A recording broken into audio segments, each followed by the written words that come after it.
দক্ষিণ দিনাজপুর জেলা জুড়ে অবৈধভাবে চলছে গ্যাস রিফিলিং। কার্যত প্রশাসনকে বুড়ো আঙুল দেখিয়ে দক্ষিণ দিনাজপুর জেলার বিভিন্ন জায়গায় অলিগলিতে মুড়ি মুড়কির ন্যায় অনিয়ন্ত্রিত উপায়ে অবৈধভাবে চলছে গ্যাস রিফিলিংয়ের কাজ। পাড়ার মুদির দোকান ও অনেক বসত বাড়িতে অনিয়ন্ত্রিতভাবে গ্যাস ভর্তির কাজ হচ্ছে। এসব পাড়া বা দোকানের সামনে দিয়ে গেলে গ্যাসের তীব্র গন্ধ সবসময় পাওয়া যায়। তা থেকে যখন তখন ঘটতে পারে মারাত্মক ও ভয়াবহ ঘটনা। তাছাড়া একটি বিশেষ সূত্রে জানা গিয়েছে, এই অসাধু ব্যবসায়ীরা গ্যাস খোলা বাজারে ১৫০ থেকে ২০০ টাকা কেজি করে বিক্রি করে।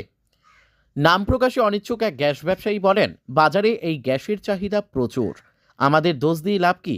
খরিদ্দার চায় তাই আমরা বিক্রি করি। বাড়ির গ্যাস শেষ হয়ে গেলে অনেক সময় বুকিং করে পাওয়া যায় না, তখন তারা বাজারের এই খোলা গ্যাসের ওপর নির্ভরশীল। জানি কাজটা অবৈধ ও মারাত্মক, কিন্তু কি করব, পেট চালাতে হবে তো।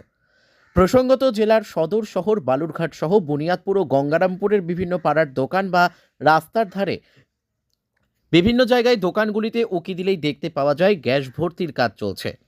এসব কিছুই প্রশাসনের নাকের ডগায় ঘটছে, তবুও তাদের এ ব্যাপারে কোনো হেলদোল নেই।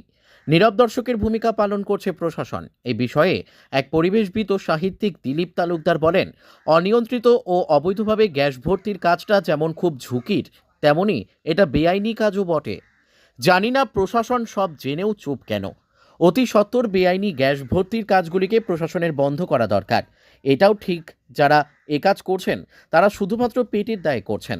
বাজারের জিনিসের দাম অগ্নিমূল্য হওয়াতে সংসার চালাতে হিমশিম খাচ্ছেন অনেকেই, তাই তারা অধিক মুনাফা লাভের আশায় এই কাজ করছেন।